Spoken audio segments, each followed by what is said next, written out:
शुक्लाम्बरधरं विष्णुं शशिवर्णं चतुर्भुजं प्रसन्नवदनं ध्यायेत् सर्वविघ्नोपशान्तये। எங்கள் ஓங்கார பொருளே எமை நீங்காதும் அருளே முழு முதலாகும் ஒளியே மலர் தூவினாள் போற்றுவோம். விக்ன விநாயகனே சரணம் விக்ன விநாயகனே. எங்கள் ஓங்கார பொருளே எமை நீங்காதும் அருளே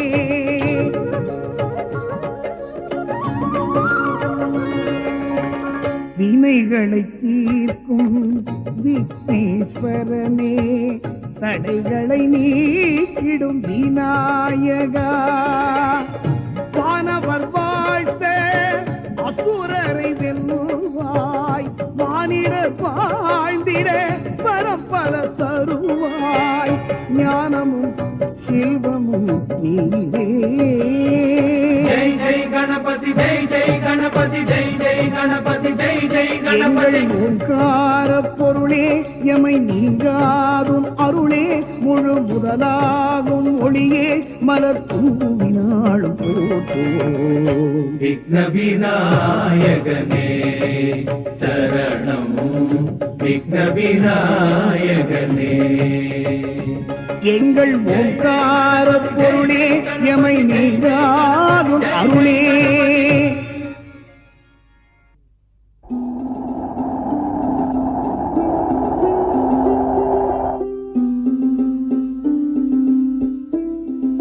வாழ்க தேவர் தலைவன். என்ன செய்தி? பூவுலகிலிருந்து ஒரு மானிட பெண் இங்கு வந்திருக்கிறார். அவர் தோற்றத்தில் பார்க்கும் பொழுது அவர் ஒரு ரிஷிபத்தினி போல் தெரிகிறது. ஆச்சரியமாக இருக்கிறதே, அவர்களால் எப்படி இங்கு வர முடிந்தது? அவர் இங்கு வந்தால் அவரிடமே கேட்டு தெரிந்து கொள்வோம். என்ன தேவர் தலைவா? உண்மைதான். நீ சென்று அந்த அம்மையாரை தடை செய்யாமல் உள்ளே அனுப்பச் சொல். உத்தரவு.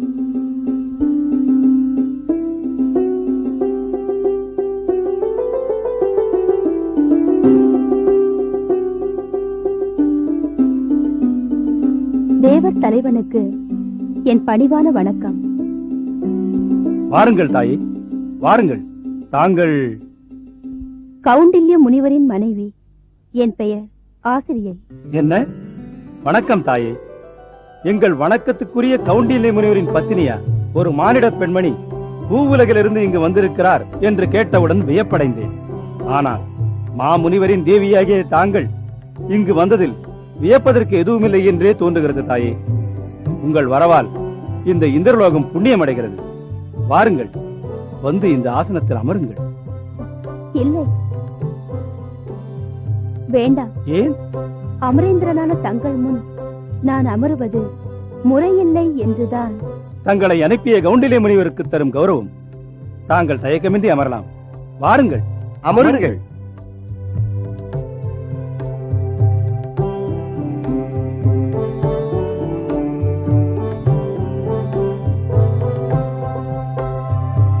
தாயே, தாங்கள் வருகை புரிந்ததைக் கண்டு நாங்கள் பெருமகிழ்ச்சி அடைகிறோம். இந்திர சபைக்கு வந்து தேவர் தலைவனையும் அவரோடு இணைந்து என் திசை வேந்தர்களையும் காண முடிந்ததற்காக நான் அல்லவா பெருமைப்பட வேண்டும். ரிஷிகள் நடத்தும் வேள்வியில் எவரது பெயரை சொல்லி அவிர்வாகம் தருகிறோமோ அவர்களை எல்லாம் நேரில் தரிசிக்கும் பாக்கியம் என்றுதானே எனக்கு கிடைத்திருக்கிறது. வேள்வியின் வடிவமே நீங்கள் தானே. எதை சொல்கிறீர்கள் தாயே? வேள்வியில் நின்று எரியும் நெருப்பாக விளங்கும் அக்னி தேவன், அதற்குரிய மந்திர உச்சரிப்பில் காற்றாக விளங்கும் வாயு தேவன், வேள்வி குண்டத்தில் வைக்கப்படும் கலச நீராக விளங்கும் வருண தேவன், வேள்வியில் இடப்படும் ஸ்வர்ணமாக விளங்கும் குபேரன், அதன் பாதுகாவலன் நிருதி, ஈசனுக்குரிய பூஜையை ஏற்கும் ருத்ராம்சமான ஈசானன், எத்திசையிலிருந்தும் குறைகள் வராமல் பாதுகாக்கும் யமன்.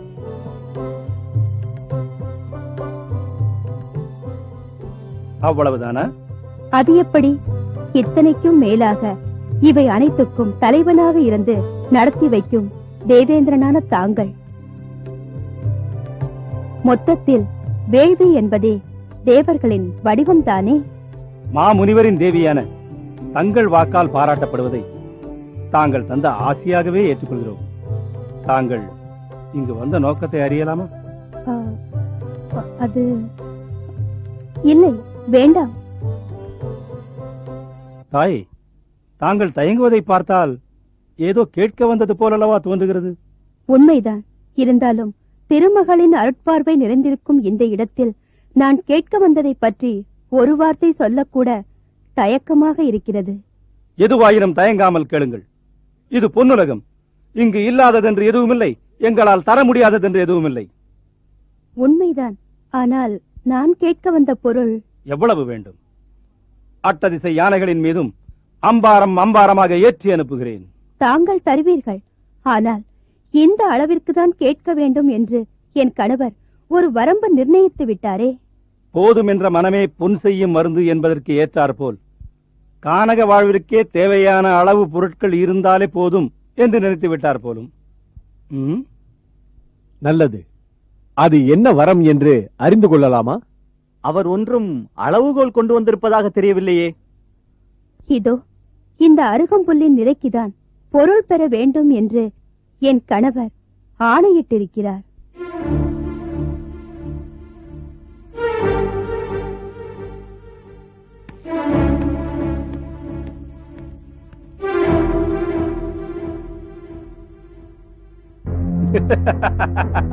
என்ன, இந்த அருகம்புல் நிறைக்கு பொருளா?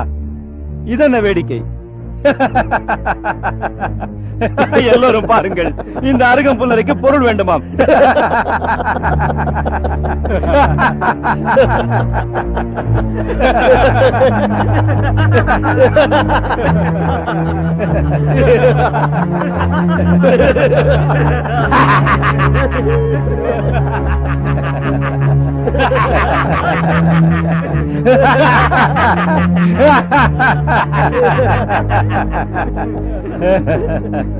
தங்கள் கையில் என்ன இருக்கிறது என்றே தெரியவில்லையே. இதற்கு போய் எப்படி நிறையிடுவது? இருந்திருந்தும் முனிவரின் புத்தி இப்படியா போக வேண்டும்? இதற்கு போய் இந்த அம்மையாரை இங்கேயே அனுப்பி வைத்தார். ஐயோ பாவம் ரிஷி பத்தினியார். தாயே, புல்லை போல் அற்பமானவன் என்பார்கள். இந்த அருகம்புல்லை அனுப்பியதன் மூலம் எங்களை அற்பமானவர்கள் என்று தங்கள் கணவர் எண்ணிவிட்டாரா? அல்லது இதன் மூலம் தனது அற்பத்தனத்தை அவர் வெளிப்படுத்திக் கொள்கிறாரா? இது வெறும் புல்தான். ஆனால் இதன் காரணமாகத்தான் நான் இந்த இந்திரலோகத்திற்கு வந்து தங்களை தரிசிக்க முடிந்தது. திசை காவலர்கள் யாவரையும் காண முடிந்தது. பொருள் வேண்டி வந்தவருக்கு அதை நிறைவாக தர வேண்டியது எங்கள் கடமை. தாயே, தங்களுக்கு கற்பக விருட்சத்தையே பரிசாக தருகிறேன். அதை தங்கள் குடிலுக்கு பக்கத்தில் வைத்துக் கொள்ளுங்கள். கேட்டதை கேட்டபடி தரும் கற்பக விருட்சம் ஒரு நொடியில் தங்கள் குடிலை 7 அடுக்கு மாளிகையாக மாற்றிவிடும். சங்கநிதி, பதுமநிதி இரண்டையும் தங்களுக்கு தந்து விடுகிறேன். எதிலிருந்து வேண்டுமானாலும் எவ்வளவு பொருள் வேண்டுமானாலும் எடுத்துக் கொள்ளுங்கள். இல்லை இல்லை, அதெல்லாம் வேண்டாம். என் கணவரின் ஆணையை மீறி நான் எதையும் பெற விரும்பவில்லை. தயை செய்து இந்த அருகின் நிறைக்கு என்ன கிடைக்குமோ அதை மட்டும் தாருங்கள்.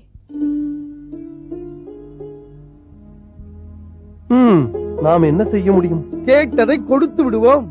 இந்த அருகம்புல்லிற்கு போய் என்ன கொடுப்பது? முனிவர் அதை அவருக்கு ஒரு நிபந்தனையாக தந்திருப்பதால் அதை நிறையிட்டு தருவதுதான் முறை. நல்லது. குபேரா, இந்த அருகம்புல்லை துலாக்கோலில் இட்டு என்ன நிறை வருகிறதோ அதை கொடுத்து விடு. இதற்கு துலாபாரம் வேறு வேண்டுமா? ஏதோ தாங்கள் சொல்வதால் அப்படியே செய்கிறேன்.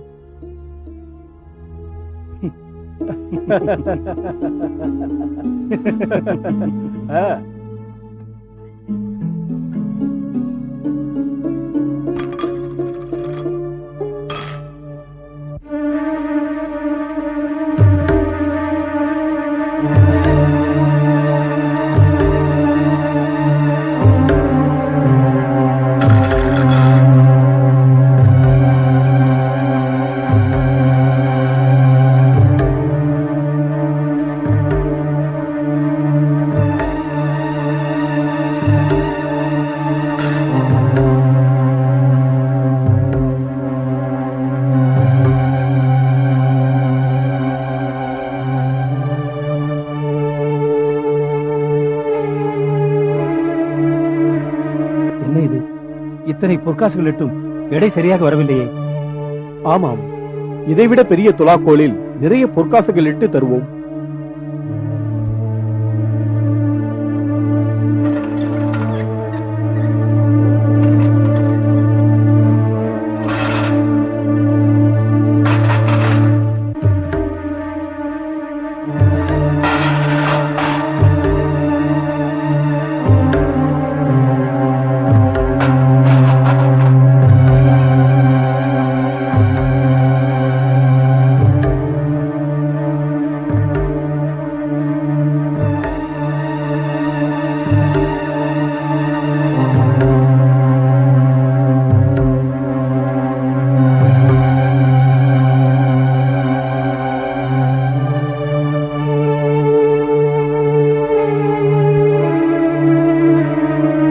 இப்பொழுது என்ன செய்வது? முத்து, பவழம், வைரம், வைடூரியம் முதலான நவரத்னங்களையும் மணி ஆபரணங்களையும் பொன்னாபரணங்களையும் இட்டு பார்ப்போம்.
நாம் இந்த அருகும்புல்லின் நிறைக்கு பொருள் தர சம்மதித்துதான் துலாபாரம் போடத் தொடங்கினோம். அதனால் இதில் நாமே ஏறி நிற்பதை தவிர வேறு வழியே இல்லை.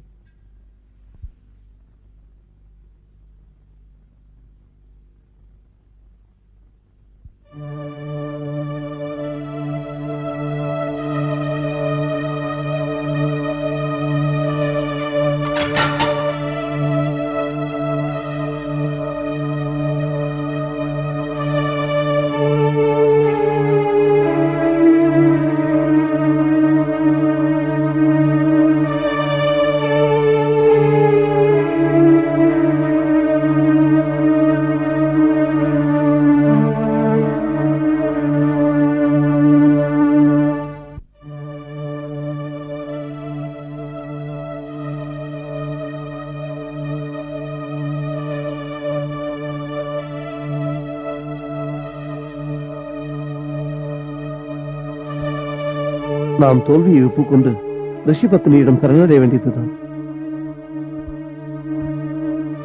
தாய், எங்களை மன்னித்து விடுங்கள். அற்பமென்று எதையும் கருதக்கூடாது என்பதை உணர்ந்து விட்டோம். இதை கொடுத்தனுப்பிய முனிவரின் பெருமையையும் உணர்ந்து விட்டோம். எப்போது நீங்கள் கொண்டு வந்த அருகம்புல்லுக்கு நாங்கள் இந்த துலாக்கோலில் ஏறி நின்றோமோ அப்போதே அதை கொண்டு வந்த தங்களுக்கும் கொடுத்தனுப்பிய முனிவருக்கும் நாங்கள் அடிமைகளாகிவிட்டோம். எங்களை உடனே முனிவரிடம் அழைத்து செல்லுங்கள்.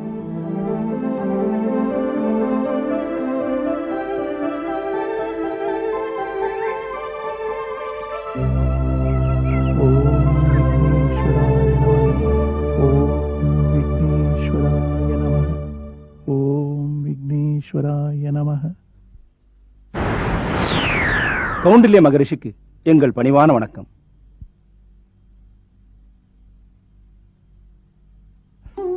ஆஹா, என்ன அற்புதமான காட்சி!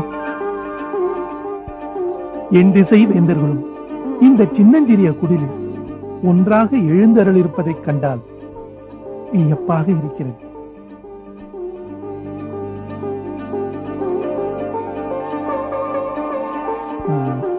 ஆசிரியை, ஏன் இப்படி தயங்கி நிற்கிறாய்?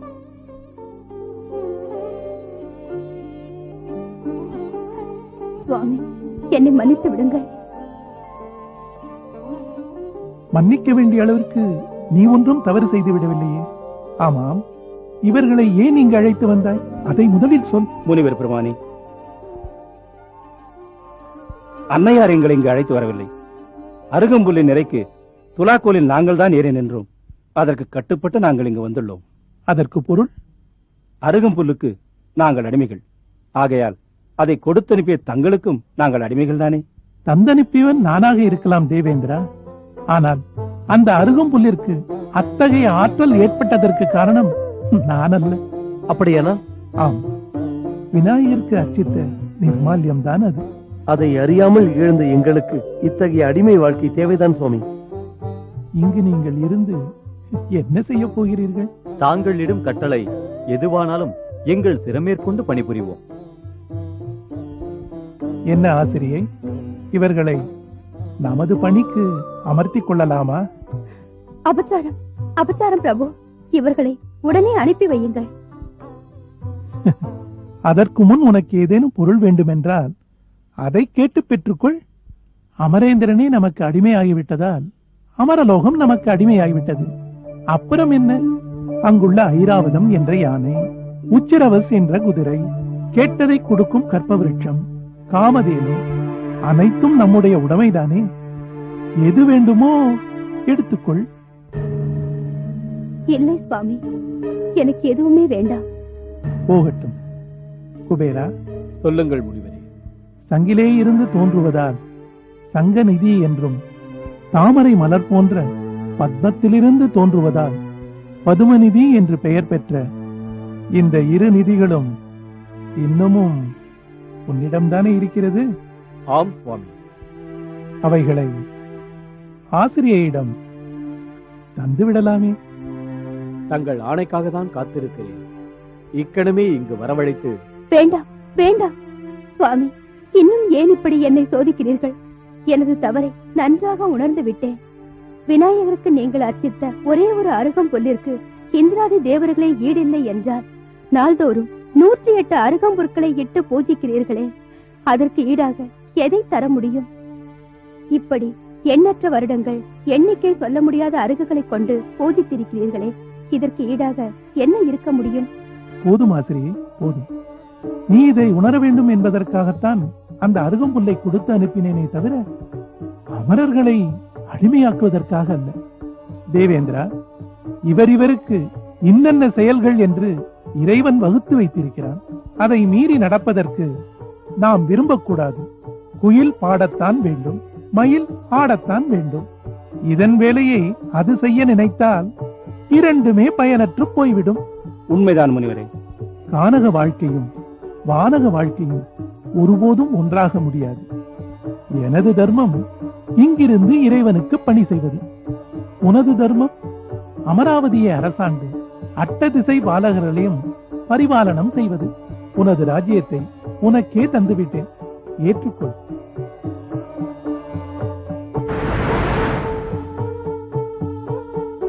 சுவாமி, ஒரு வேண்டுகோள். என்ன? தங்கள் பூஜைக்கு அருகம்புல் சேகரிக்கும் பாக்கியத்தை தாங்கள் எனக்கு தந்தருள வேண்டும். அப்படியே ஆகட்டும்.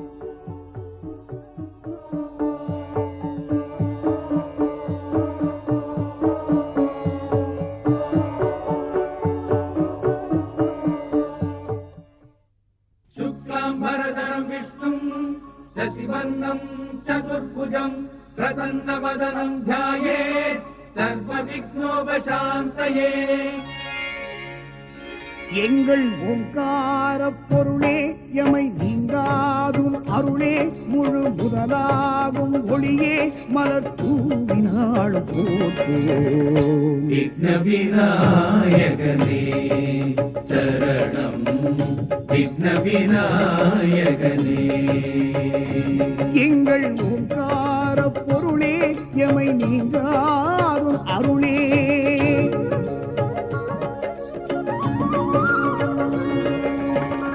ஒரு கொம்புடனே இரு செவி கொண்டாய், மும்மதம் பொழிந்திடும் ஏழமுகா, நான் மறை போற்றும் ஐங்கர உருவே,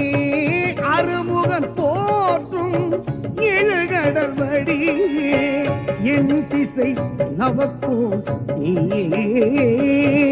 ஜெய் ஜெய் கணபதி ஜெய் ஜெய் கணபதி ஜெய் ஜெய் கணபதி ஜெய் ஜெய் எங்கள் கணபதி. ஓங்கார பொருளே எமை நீங்காதும் அருளே முழு முதலாகும் ஒளியே மலர் தூவினாலும் போற்றுவோம். விக்ன விநாயகனே சரணம் விக்ன விநாயகனே.